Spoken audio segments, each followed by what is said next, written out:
दया यदि लिखने बैठूं, होते हैं अनुवादित राम। रावण को भी नमन किया, ऐसे हैं मर्यादित राम। जोहार झारखंड, नमस्कार इंडिया। लाइव इंडियन गार्ड से मैं केतकी। वो कान धन्य हैं जो राम का नाम सुन रहे हैं, वो मुख धन्य है जो राम का नाम जप रहा है। और वो कितने भाग्यशाली लोग होंगे जो राम कथा का वाचन किया करते हैं। भगवान की असीम कृपा होती होगी, ये केवल मैं नहीं आप भी सोचते होंगे। और आज का ये दिन है, चिटाही धाम में मैं मौजूद हूँ, श्री राम राज मंदिर में हूँ। हमारे साथ पूजनिया सुश्री देवी गृसा शुक्ला जी हैं, चित्रकूट धाम से आई हुई हैं और वो इन्होंने यहाँ पर गंगा बहा दी है। राम नाम की माहौल भक्तिमय हो गया है। आज कुछ बातें होंगी राम से भी जुड़ी हुई, राम की भक्ति से भी जुड़ी हुई।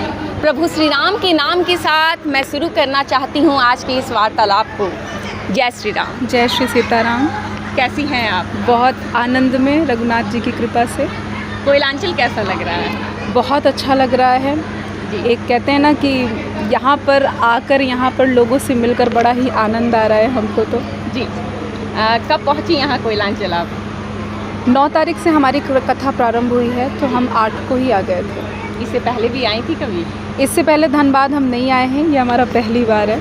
फर्स्ट टाइम आए? जी, पहली बार आए हैं। सांसद जी और विधायक जी जिन्होंने आयोजन करवाया, उनके परिवार से मिली? जी हाँ, उनके पूरे परिवार से हम मिले और मिलकर हमें इतना अच्छा लगा। देखिए, अच्छा लगने का वजह ये है कि विधायक जी और सांसद जी का परिवार बड़ा ही सभ्य है और बहुत ही सहज और सरल स्वभाव के हैं सभी। और उनकी खासियत हमें ये एक दिखी कि कथा जब होती है, हमारी 3 घंटे की कथा होती है, तो हमने हर बार ही नोटिस किया है कि विधायक जी सभी श्रोताओं के बीच में जाकर बैठते हैं, अपनी नातिन को गोद में बिठाते हैं जी, और कथा श्रवण करते हैं। ऐसा हमने सुना है कि कथा से पहले विधायक जी अपना सारा काम पूरा कर लेते हैं और जब कथा का समय आता है तो विधायक जी बैठ के पूरा 3 घंटे कथा भी श्रवण करते हैं। तो यही सहजता और सरलता एक व्यक्ति को बहुत अच्छा व्यक्ति बनाती है। तो मुझे उनसे मिलकर, उनके पूरे परिवार से मिलकर बहुत अच्छा लगा है। 7 दिनों का ये आपका पूरा जो है आयोजन है। भक्त कैसे सवाल लेकर आते हैं हर दिन? जब कथा खत्म होती है उसके बाद उनके मन में जो सवाल होते हैं शायद आपको भी सोचने पर मजबूर करते होंगे। देखिए, जैसे कि हर एक व्यक्ति की विचारधारा अलग अलग होती है। बिल्कुल। तो हमारे पास सवाल भी बड़े भिन्न भिन्न प्रकार के आते हैं। जिसके जीवन में विपत्ति चल रही है तो वो परेशानियों से रिलेटेड प्रश्न पूछते हैं। जिनके जीवन में सब कुछ अच्छा चल रहा है लेकिन कुछ थोड़ी बहुत परेशानियां चल रही हैं तो उससे रिलेटेड प्रश्न लेकर आते हैं। और कुछ लोग इतने भी अच्छे, इतने महान होते हैं कि वो ये पूछने आते हैं कि भक्ति हमारे जीवन में प्रारंभ हो गई है, हम कैसे जानें। और आपको बताएं, आजकल के जो छोटे छोटे बच्चे हैं ना, वो इतने जागरूक हो गए हैं कि वो तो हमसे ये पूछने आते हैं और देखने भी आते हैं कि कैसे भगवान की सेवा करनी चाहिए, कैसे लड्डू गोपाल की सेवा करनी चाहिए। तो बच्चों को देखकर तो हमें बड़ा अच्छा लगता है, लेकिन प्रश्न की बात हुई तो भिन्न भिन्न प्रकार के प्रश्न होते हैं। आपके जीवन में भक्ति कैसे आई? क्योंकि मैंने जितना आपके बारे में सुना है, कॉरपोरेट में भी आपने एक वक्त में आपका नाता रहा है, कॉरपोरेट में भी इंजीनियर रह चुकी हैं आप, और उसके बाद मतलब ये बहुत बड़ा शिफ्ट होता है, मतलब बहुत बड़ा बदलाव जीवन में, ये कैसे तय हुआ? देखिए, भक्ति 3 प्रकार से जीवन में आती हैं। पहला तो या फिर भगवान कृपा कर दें, दूसरा कोई पूज्य श्री संत महात्मा साधुओं की दृष्टि आप पर पड़ गई हो, तीसरा आपके जीवन में अगर दुख आ गया हो। कहते हैं ना कि दुख में सुमिरन सब करे, सुख में करे न कोई, सुख में सुमिरन जो करे सो दुख काहे को होए, है ना। तो इन 3 चीज़ों से जीवन में भक्ति आती है। अगर आप मेरी बात करेंगी तो मेरी जो जर्नी रही है वो ऐसा नहीं है कि सिर्फ कॉरपोरेट कंपनी की जर्नी रही है। मैं अपनी जर्नी स्कूल से लेकर, अपने डिप्लोमा से लेकर, अपने इंजीनियरिंग से लेकर, अपने प्रिपरेशन से लेकर सबको मानती हूँ, है ना। तो मुझे ऐसा लगता है कि ये तीनों ही कारण मेरे जीवन में रहे हैं और बिना भगवान की कृपा के भक्ति आपके जीवन में नहीं आ सकती है। तो ये मैं सबसे बड़ा कारण मानती हूँ, है ना। तो ये तीनों ही कारण मेरे जीवन में रहे हैं, इसी वजह से मेरे जीवन में रघुनाथ जी ने ऐसी कृपा करी है, करुणामयी है वो तो, कि मुझे भी अपने पास बुला लिए। और ऐसे तो लोग साधु सन्यासियों को काफ़ी पूजते हैं, उनका मान सम्मान करते हैं, लेकिन जब खुद का बच्चा जो है ऐसे क्षेत्र में चला जाए जहाँ भगवत भजन करना है, तो बहुत से माता पिता जो है स्वीकार नहीं कर पाते हैं। जब आपने ये फ़ैसला लिया कि नहीं मुझे भगवान की शरण में जाना है, तो माता पिता जी का क्या स्टैंड था? देखिए, सबसे पहले तो मैं यही कहूँगी कि ये जो बात आई है कि ना कि माता पिता स्वीकार नहीं करते हैं, ये सबसे अनुचित बात है जी। स्वीकार नहीं करना। इस दुनिया में हर एक प्राणी भगवान का भजन करने के लिए ही आया है। प्राणी भूल गया, ये प्राणी की गलती है ना जी। और मेरे माता पिता तो इस बात को लेकर बड़ा गर्व महसूस करते हैं कि मैं भगवान की कथा गाती हूँ। और मेरे माता पिता सिर्फ एक ही उद्देश्य पर चलते हैं कि होई है सोई जो राम रचि राखा को करि तर्क बढ़ावे साखा, होता वही है जो रघुनाथ जी चाहते हैं। तो इतना विचार करके क्या मतलब। और ये तो गर्व की बात है ना कि हम भगवान की कथा कह रहे हैं, इससे बड़ी बात तो हो ही नहीं सकती है। तो मेरे माता पिता इसमें प्रॉपर सहयोग किए हैं। मेरे पिताजी हमेशा सपोर्ट किए हैं। हम जहाँ भी कथा करने जाते हैं हमारे पिताजी जाते हैं, तो हमारे माता पिता बड़े प्रसन्न हैं।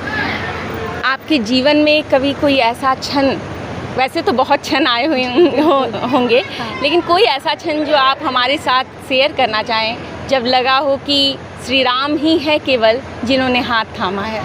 आपने जैसा कहा कि बहुत सारे क्षण आए हैं, तो बहुत सारे क्षण आए हैं जी। और देखिए, हम ऐसी मानसिकता को लेकर चलते हैं कि हर एक कण में भगवान है।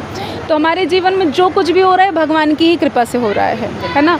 तो हमें तो हर क्षण भगवान की कृपा का अनुभव होता है। पर एक ऐसी घटना थी जब मेरे पिताजी की बाईपास सर्जरी होनी थी, तो पिताजी के साथ मैं बस थी, उनका पूरा सहयोग मैंने किया। तो हम SGPGI गए थे ऑपरेशन कराने के लिए। तो ये ऑपरेशन का जो टाइम था वो पूरे 1 साल का टाइम था जी। तब मैंने जाना कि भगवान है, और मैंने भगवान को ऐसा, अब बताना नहीं चाहिए, भक्ति छुपाने से बढ़ती है, तो ये चीज़ हम बताना नहीं चाहते, पर आप पूछ रही हैं तो बता दें कि मैंने ऐसा अनुभव किया कि प्रभु मेरे सामने खड़े हैं। क्योंकि वो क्षण ऐसा था कि हम पिताजी को ऑपरेशन थिएटर में अकेले लेकर गए थे, और हम उस समय सिर्फ अकेले बाहर बैठे थे, हमारे साथ कोई नहीं था। मेरे साथ सिर्फ भगवान का नाम था और भगवान का सहारा था। तो हमें वो होता है ना कि अंदर से मजबूती कि प्रभु ने मेरा हाथ थाम के रखा है। ये सबसे बड़ी मेरे जीवन में जो परिवर्तन तो पहले भी आ गया था, लेकिन भगवान को महसूस करने की बात जो है ना, तो सबसे तगड़े तरीके से महसूस मैंने तभी किया था जी। जब आप अकेले में बैठती हैं कभी और अपनी जीवन यात्रा को देखती हैं, UPSC प्रिपरेशन भी आपने किया, इंजीनियरिंग भी हुई, और उसके बाद जो भगवान के साथ दमदार केमिस्ट्री आपकी अभी जुड़ी है, कैसे सोचती हैं, कैसे देखती हैं अपनी यात्रा को? देखिए, UPSC प्रिपरेशन की अगर हम बात अभी कर लें जी, हमारे माता पिता की बड़ी रुचि थी कि हम UPSC प्रिपरेशन करें, क्योंकि रघुनाथ जी की कृपा से हम थोड़ा पढ़ते लिखते थे। तो मेरे माता पिता को लगा कि हम प्रिपरेशन करेंगे तो अच्छा होगा, लेकिन हम आपको सत्य बताएं कि हमें कभी भी रुचि नहीं थी UPSC में। हम कभी नहीं चाहते थे कि हम क्लियर करके इसमें कुछ बने, पर माता पिता की खुशी के लिए हमने ये प्रिपरेशन किया था। और यूँ कह लीजिए कि भगवान एक बेहतर इंसान बनाने के लिए मेरे जीवन में UPSC को लेकर आए थे, है ना। हम ये कह रहे हैं कि प्रिपरेशन के दौरान सिलेक्शन होना बहुत अच्छी बात है, और अगर नहीं हुआ तो ये भी कह रहे हैं कि UPSC आपको एक बहुत बेहतर इंसान बनाती है ना। तो हमारे अंदर हमेशा नई नई चीज़ों की जानने की रुचि रही है। तो UPSC में हमने सिर्फ जानकारी हासिल की है। तो मेरे जीवन में इसको भी लेकर थोड़ा बदलाव हुआ है। बाकी आपने और क्या प्रश्न किया था?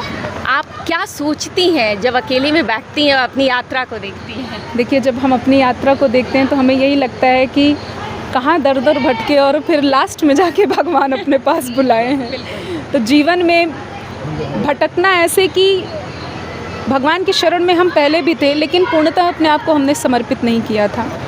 तो भगवान हमें पहले संसार दिखाए, जब संसार से हमें बिल्कुल समझा दिए कि आप संसार आपका नहीं हो सकता, तब भगवान ने अपनी शरण में बुलाया। तो हम जब अपनी पुरानी जर्नी याद करते हैं ना, तो हमको लगता है कहाँ फंसे हुए थे तो लेकिन अब समझ में आता है कि इस दुनिया में जो सबसे सुंदर स्थान है वो प्रभु का ही स्थान है। मानिए या नहीं मानिए, पर ये मेरा अनुभव है कि मेरे रघुनाथ जी से सुंदर स्थान कहीं नहीं मिल सकता।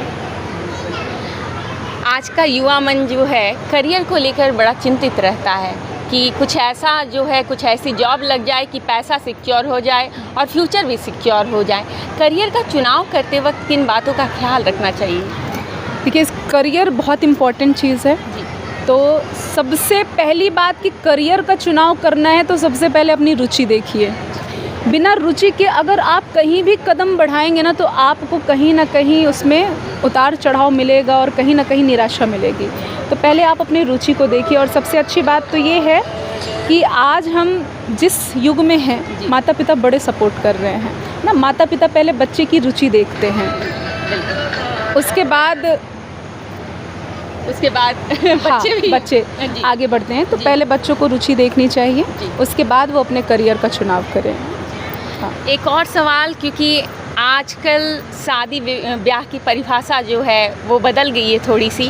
पहले प्रेम और मोह में लोग अंतर भी समझा करते थे, आजकल आकर्षण, मोह, प्रेम सब समानार्थी शब्द हो गए हैं और डिवोर्स के केसेस बढ़ रहे हैं। बहुत जल्दी जो है वो रिश्ते टूट रहे हैं।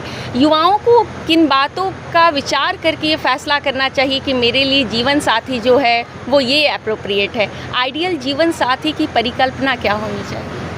देखिए, पहले मोह और प्रेम की हम बात कर लें, जो सबसे इम्पॉर्टेंट है।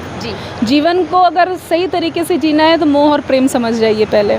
देखिए, मोह जो होता है ना, मोह में इंसान को देख देख कर मन भर जाता है और प्रेम में जब इंसान को देखकर मन अंदर से प्रफुल्लित हो जाए वो प्रेम है।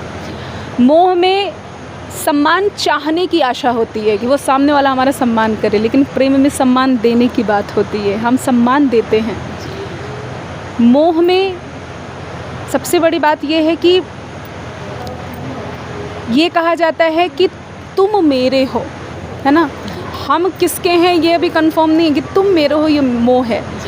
और प्रेम में हम तुम्हारे हैं, जैसे हम प्रभु से कहते हैं कि नाथ हम तुम्हारे हैं, बाद में हम कहते हैं कि तुम हमारे हो, है ना। तो प्रेम में समर्पण की भावना होती है, मोह में समर्पण की भावना नहीं होती है। मोह आकर्षण का नाम है ना, और प्रेम समर्पण का नाम है।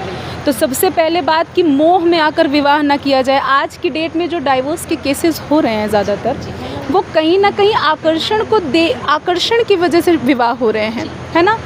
प्रेम और सम्मान नहीं होने की वजह से डिवोर्स हो रहे हैं। अगर जीवन में जो दाम्पत्य जोड़े हैं उनके जीवन में अगर प्रेम है, सम्मान है, तो आप 100 कभी भी डिवोर्स नहीं होगा, है ना।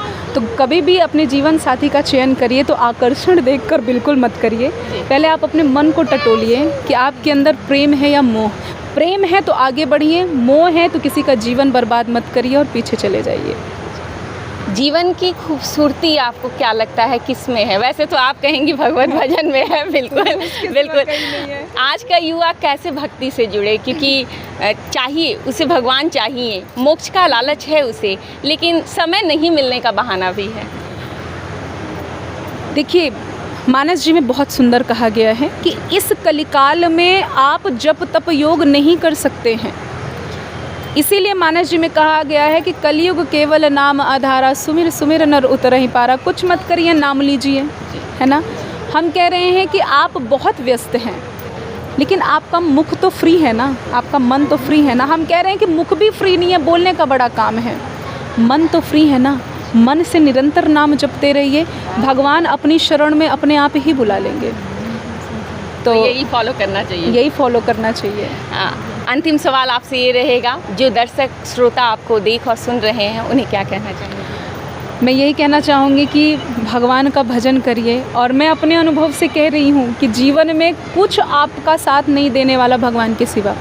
भगवान ही हैं जो आपका हाथ पकड़ के चलते हैं। ये हमें भले ही दिखाई नहीं देता है, लेकिन जो विशेष भाव होते हैं ना वो कभी नहीं दिखाई देता। जैसे दुखी होते हैं तो वो दिखाई देता है क्या? नहीं, हम उसको एक्सप्रेस करते हैं।